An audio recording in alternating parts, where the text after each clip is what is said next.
Ẹ̀yin èèyàn lé èwo lẹ ṣe gist yìí tún lágbára ó tún yà wá lẹ́nu o. Ṣé rí bí màá ṣe bẹ̀rẹ̀ gist tèmi mo máa fi ọ̀nà àrà mo máa tún fi bẹ̀rẹ̀ ẹ̀ ni nítorí wípé mo rí i pé ó dàbí ẹni pé àwọn èèyàn míì wọ́n desperate bíi ti àǹtí wa yìí ni o bíi ti àǹtí wa yìí ni o àǹtí wa wọ́n desperate bí a ṣe gbọ́ tó bá jẹ́ pé lóòótọ́ ni gist tá a gbọ́ yìí tó bá jẹ́ pé lóòótọ́ ni ó yẹ kí àǹtí wa ó yẹ kó yí padà.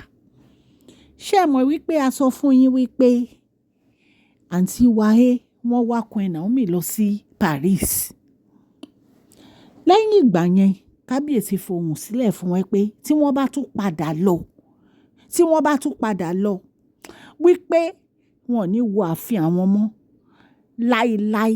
Wọ́n ní àǹtí wa bẹ̀bẹ̀ wọ́n ní kán má bínú wọ́n bẹ kábíyèsí wọ́n bẹ Queen Naomi.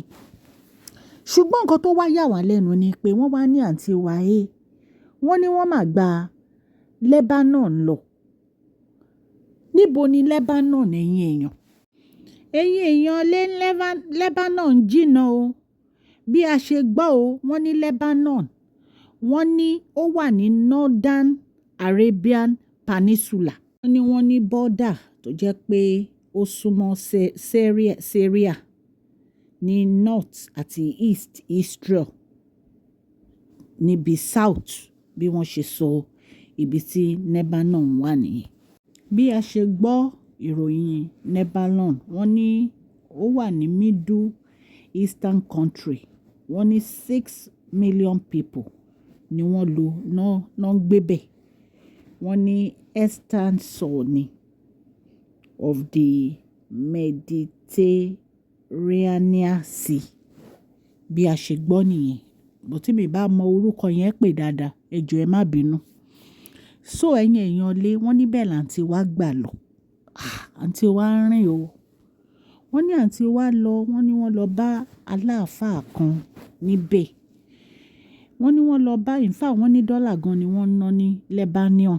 Èmi gan mo tún wá ń rí ní ìsìn torí mo máa ń gbórúkọ yẹn bò wọ́n ló súnmọ́ wọ́n ní Arabian country ni. Wọ́n ní aláàfáà kan náà lọ bá. Wọ́n ní aláàfáà yẹn dẹ̀ sọ òótọ́ ọ̀rọ̀ fún àǹtí wa. Wọ́n ní ọ̀rọ̀ tí aláàfáà yẹn sọ wọ́n ní téèyàn bá jẹ́ ọmọlúàbí èèyàn máa fi kábíyèsí àti Queen Naomi sílẹ̀. Tó bá jẹ́ pé lóòótọ́ gist tá a gbọ́ yìí tó bá jẹ́ pé lóòótọ́ ni ò bá ṣe gbọ́ o èèyàn á fi wọ́n sílẹ̀ tó bá jẹ́ pé ọmọlúàbí.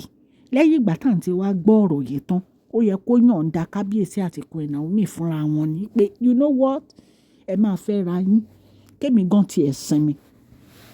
Ẹ̀yin èèyàn lé bí a ṣe gbọ́ wọ́n ní bàbá aláàfáà yìí mi ò ní picture aláàfáà yẹn so mi lè gbé síbẹ̀ fún yín ṣùgbọ́n nǹkan tá a gbọ́ ni à ń sọ fún yín allegedly ni o. Wọ́n ní bàbá yìí sọ fún àǹtí wa pé kábíyèsí àti Queen Naomi o wọn ò lè yà wọ́n láíláí. Ìkíní ẹni tó bá lóun fẹ́ yà wọ́n ẹ máa mọ àwọn orí abèpè dànù ẹ mọ àwọn orí tó yẹ pé bẹ́ẹ̀ máa ń sàsẹ́wọ̀n ara yín lẹ̀ ń sàsì. Wọ́n ní nǹkan tó gbé wáyé nìyẹn o. Wọ́n ní ṣe ni ó dàbí ìgbà tó yẹ pé ìbejì ní kábíyèsí àti Queen Naomi bí ìgbà tó yẹ pé ṣẹ́mẹ̀ pé àwọn ìbejì ṣẹ́mẹ̀ pé wọ́n máa ń ní ìkọ́ tó yẹ pé ó máa ń lọ́pọ̀. Wọ́n ní bí Queen Naomi àti kábíyèsí ṣe rí nìyẹn. Wọ́n ní bí wọn ò ríra wọn ò lè sùn wọn ò lè jẹun wọn ò lè wò. Wọ́n ní wọn ò lè ṣe nǹkan kan láì ríra wọn. Wọ́n lẹ́ni tó bá lọ ń ṣoògùn ipe kó tú wọn ká wọ́n lẹ́ni yẹn kàn náwó ẹ̀dànù ni. Wọ́n ló kàn náwó ẹ̀dànù ni. Wọ́n ní ó bẹ́tà kírú ẹni náà kó jáwọ́ tó bá jẹ́ pé irú ẹni yìí ṣì wà láyé tó fẹ́ máa sàsí Queen Naomi àti kábíyèsí. Wọ́n ló bẹ́tà kírú ẹni bẹ́ẹ̀ jáwọ́ o ipe torí kó má bàa fi ṣe rẹ̀. Wọ́n ní bàbá yìí sọ dẹ́ndé ọ̀rọ̀ ẹ̀yin èèyàn lé rí pé mi kí yín ẹ jọ̀ọ́ ẹ má bínú ọ̀rọ̀ yìí ó ká mi lára ni. ṣùgbọ́n ẹ káàbọ̀ sí Mashola Gist TV. Ṣé àlàáfíà ni ẹwà gbogbo lè ń kọ́? Orúkọ mi ni Mashola. Yorùbá la máa ń sọ lórí channel yìí. À ń sọ nítorí pé a fẹ́ gbàgbé àṣà àti èdè wa.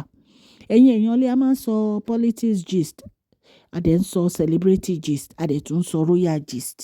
Ṣùgbọ́n politics gist wa weekend la máa ń sọ, Saturday and Sunday. Then royal gist wa àti celebrity gist a máa ń mú wá láti Monday títí di Friday.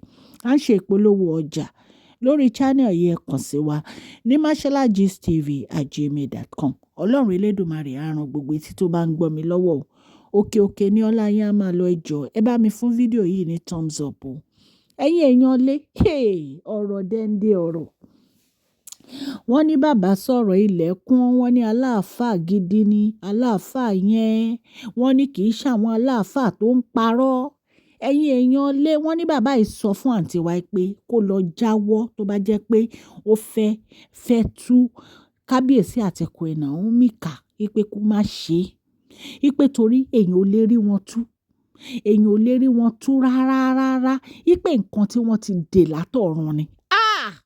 Ìgbà tí mo tún gbọ́ ìṣe lára mi ń gbọ̀n báyìí, wọ́n ní nǹkan tán ti dè ni, pé ṣé ó mọ̀ wípé kò sí ẹnikẹ́ni tó mọ bí omi ṣe ń wọnú àgbọn, pé bí ọ̀rọ̀ kábíyèsí àti Queen Naomi ṣe rí nìyẹn o.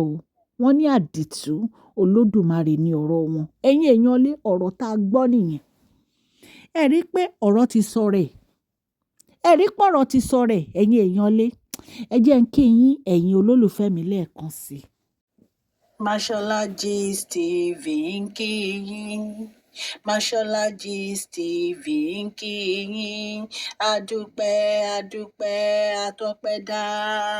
Mashola Gist TV ń kí yín. Ẹ̀yin èèyàn lé, ẹ rí pé èyí tún lágbára. Nígbà tá a gbọ́ pé àǹtí wa gba Lebanon lọ́hùn-ún, Lebanon, kí ló dé? Kí lẹ̀ ń wá kiri àǹtí wa? Kí lẹ̀ ń wá kiri? Wọ́n ní ìgbà tí aláàfáà yẹn sọ̀rọ̀ tán, wọ́n láǹtí wa sunkún ni. Wọ́n lọ ń sunkún, wọ́n ní gbogbo aṣọ wọn báyìí, wọ́n ló rẹ fún omi ẹkún ni. Kí là ń lé kiri? Kí là ń wá kiri? Ẹ̀yin ará lé, kí ló sọnù tá à ń wá kiri lórí ọ̀rọ̀ kábíyèsí àti Queen Naomi náà? Ilé ayé yìí ò máa le. Ọkùnrin tẹ́ ń du ara yín mọ́ yìí, ó ti ní tiẹ̀, ó ti ní obìnrin tiẹ̀ tọ́lọ́ yàn fún un. Dẹ̀ fẹ́ lọ, fẹ́ fi ọkùnrin yìí sílẹ̀, kò dẹ̀ lè nífẹ̀ẹ́ lòmíì àfi Queen Naomi. Ẹ wo Dr. Elizabeth, wọ́n ti gba kámú torí Dr. Elizabeth gan mọ̀ pé ìfẹ́ kábíyèsí àti Queen Naomi àdìtú ni. Dr. Elizabeth gba kámú, wọ́n dẹ̀ ní òkè, ó wà òkè. Nítorí pé wọ́n fẹ́ àlàáfíà. Ṣẹ́yìn ò lè bí àlàáfíà ni? Ṣé ẹ lè bí àlàáfíà ni kẹ́ ẹ jogun omi? Kí ló dé? Ọ̀rọ̀ yìí ó ti ń pọ̀ jù now. It's too much. Ẹ̀yin èèyàn lè bá ṣe gbọ́ nìyẹn o. Tó bá jẹ́ lóòótọ́ gist yìí, tó bá jẹ́ pé lóòótọ́ ni, àǹtí wa ní láti lọ jáwọ́, kán sinmi. Àǹtí wa ní láti jáwọ́, kán sinmi. Bá a ṣe gbọ́ nìyẹn o, la ní ká mú wá fún yín. Gbogbo ẹ̀yin tẹ́ ń gbọ́ mi, mo dúpẹ́ lọ́wọ́ yín, àtọkùnrin àtobìnrin àtọmọdé àtàgbà. Òkè òkè ní ọlá yín á máa lọ, ọlá yín ò ní lọ ìsàlẹ̀. Gbogbo bẹ́ẹ̀ ṣe ń subscribe, tẹ́ ń like, tẹ́ ń share videos mi àti gist mi. Ọlọ́run aláàánú á bá mi gbọ́wọ́ yín sókè o. Ọwọ́ yín ò ní kan ìsàlẹ̀ àpò o. Ní agbára Ọlọ́run, àdáwọ́lé yín rere, ìdùnnú, ayọ̀ ló máa já sí. Ẹ ní fi ọwọ́ yín gbé ọmọ sí ní àṣẹ Ọlọ́run. Please share this video, like and subscribe. God bless you all.